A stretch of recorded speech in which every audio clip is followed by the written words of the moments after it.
En la movilidad de los seres humanos, a partir de principios del siglo XX, la importancia del coche ha ido creciendo. Hoy no entendemos una sociedad sin nuestro vehículo particular. La media de las familias españolas supera un coche por familia. La mayoría de las familias españolas ya disponen de más de un coche. El coche se ha convertido, por tanto, en un elemento casi imprescindible en nuestras vidas. Sin embargo, sabemos que la factura energética que debe pagar nuestro país a través de la compra de petróleo y de sus refinados es cada vez mayor. Pero también es cada vez mayor en cuanto a contaminación y efecto del cambio climático y los efectos del cambio climático, ya que la emisión de CO2 es cada vez mayor y eso produce efectos muy negativos para la propia supervivencia del planeta. Bien, hay una tecnología que será disruptiva, está siendo disruptiva y que va a romper con todo esto. Y es la revolución del coche eléctrico. La revolución del coche eléctrico que no se va a entender si no es asociada perfectamente con la energía solar fotovoltaica. ¿Qué tiene que ver una y la otra? Actualmente los coches eléctricos tienen la dificultad de pocos puntos de recarga, pero la revolución que se avecina permitirá que en todos los edificios de viviendas con sus garajes, esos garajes se llenen de puntos de recarga eléctricos y aquellas familias que viven en casas unifamiliares dispongan, o aquellas familias que no puedan poner el coche bajo un techo, pues tengan cerca de su vivienda, en los aparcamientos cercanos a su vivienda, un punto de recarga.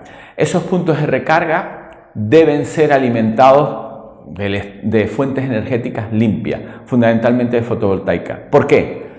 Porque es la electricidad más barata. Antes fue la más cara, hoy ya es la más barata, especialmente en un país tan soleado como es España. La energía solar fotovoltaica, que además es modular, esto significa la podemos instalar casi en cualquier parte, en el techo de un edificio, en el techo de los aparcamientos de cualquier centro comercial o de cualquier aparcamiento en la calle, y esas placas solares permitirán alimentar a ese coche. Es verdad de que la tecnología todavía no ha avanzado lo suficiente para que el coche tenga la autonomía suficiente, pero ya hay prototipos con 500 y 600 kilómetros de autonomía. Y no es de extrañar de que próximamente, cuando el grafeno sea un elemento constitutivo de las baterías u otras tecnologías, otros materiales que puedan ser más eficientes, nos permitan autonomías mucho mayores en las baterías. Disponer de baterías en los coches eléctricos es el elemento más importante para su desarrollo. Hay otros elementos que tenemos que considerar en el desarrollo del coche eléctrico. El elemento relacionado con los puntos de recarga, como decía antes, pero también el elemento relacionado con la bajada de costes que nos supone el mantenimiento del vehículo. El vehículo eléctrico no solo es más eficiente, no solo es mucho más eficiente, sino que es mucho más sencillo. Al ser mucho más sencillo, los costes de mantenimiento, nuestra factura con el mecánico se hará cada vez más barata. Nuestras visitas al mecánico se harán más espaciadas.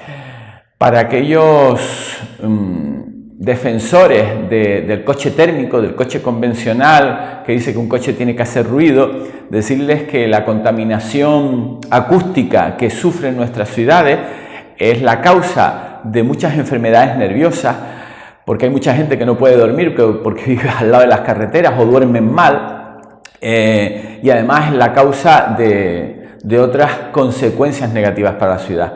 Es decir, el coche eléctrico no solo va a reducir la contaminación de nuestras ciudades en cuanto a la pureza del aire, sino también en cuanto a la reducción de la contaminación acústica. Pero lo más importante, la repercusión en el empleo. Aunque se puedan perder empleos en cuanto a mantenimientos de coche, sabemos un dato fundamental.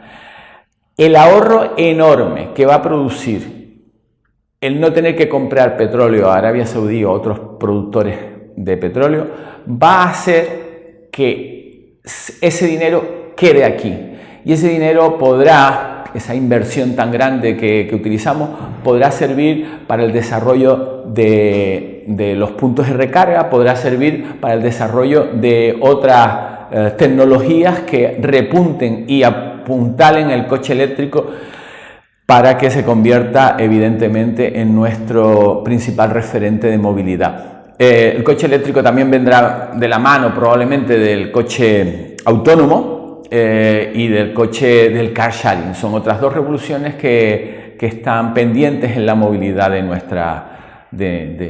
nuestro modelo de movilidad, pero eso evidentemente ya no es objeto de este curso.